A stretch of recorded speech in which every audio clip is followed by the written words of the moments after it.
Hey, I'm talking self-confidence. Whew. It's not rocket science. And money. Hey, you come to the right place where I share with you what it is that you need to know about the value of growing your own food. I'm Scott Poirer, and this is the Scott Poirer Show. This is episode number 2, and I gotta tell you, I'm excited. Actually, before I get into the show, let me just tell you how excited I am. I mean, all I really think about is like gardening. I'm always thinking about growing something. And even though the past few days it's been raining, it's raw. I mean, we're talking like 34 degrees rain, like just yucky. It's gray all day long. It's dark at like 2:30 in the afternoon. And yet, I keep walking around with all this, energy in me thinking, growing. I can't wait to grow. I got all this energy. I got all this excitement. And it's because, well, one of the things I've recognized is everything around me is dormant, right? Everything around me seems to be sleeping. My garden is completely out. There's still a thin layer of snow sitting out there, and everything's sleeping. And I'm like, all I have are dreams. And I'm thinking, dreams are good. Hold on to those dreams because it gives us hope that springs are coming. And when it comes, I can't wait to plant. I'm telling you, I'm crawling out of my skin now, and it's December. I can't wait to grow.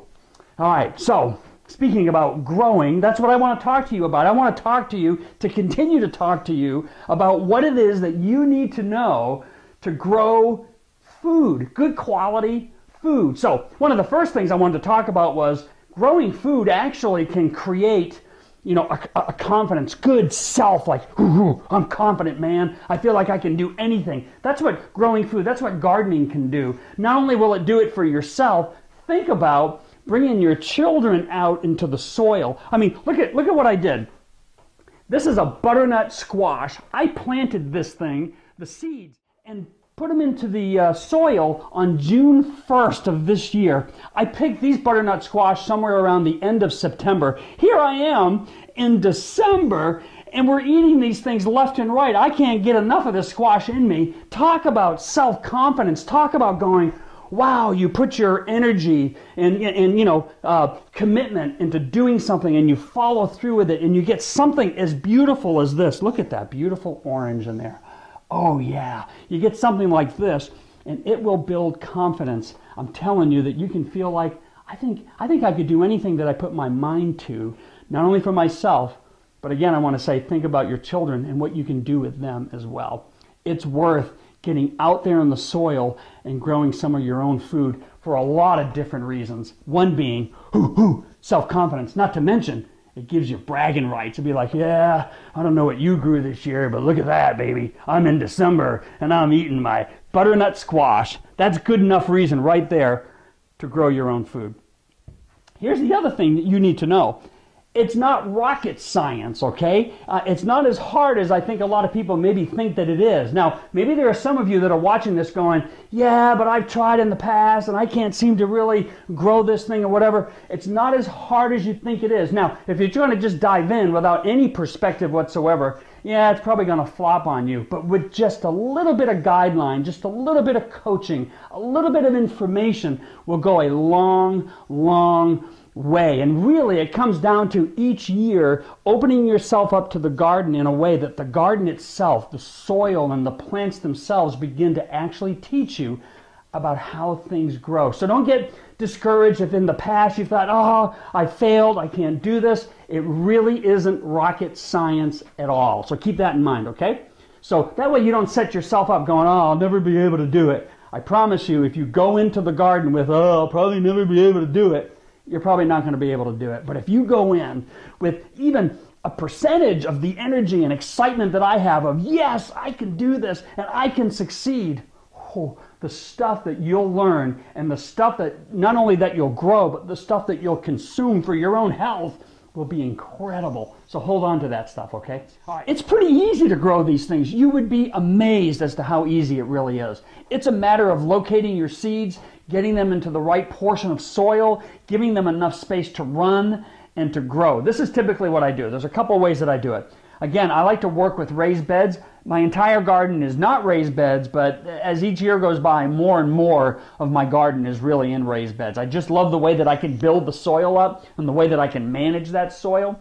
On butternut squash, typically what I would do about every 3 feet apart, I like to have almost a 3-foot circumference around what I would call my mound or the area that I'm going to put my seeds in, okay?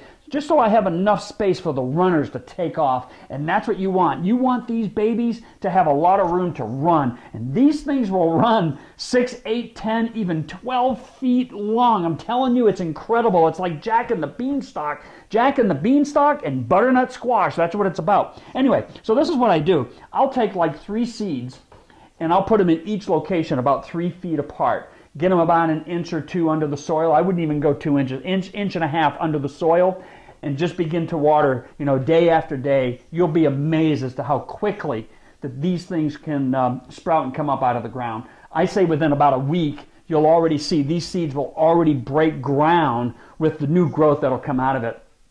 And you can let these things run. The other thing that I do as well, depending on how I lay out my garden from year to year, sometimes on the edges of my garden, I'll go ahead and create mounds. And I mean like a pretty good sized mound, like about, 12 inches, about, let's keep that right there, yeah, about 12 inches deep. And I just like to have nice, loose, good quality, soil that's there. You want to create some good drainage. These babies, I'm telling you, they love water. They don't like to sit in mucky, mud, but they definitely like water. In fact, I think if one of these things could speak, like, yes, oh, really? Oh, okay. If they could speak, you know what they would say? I'm thirsty.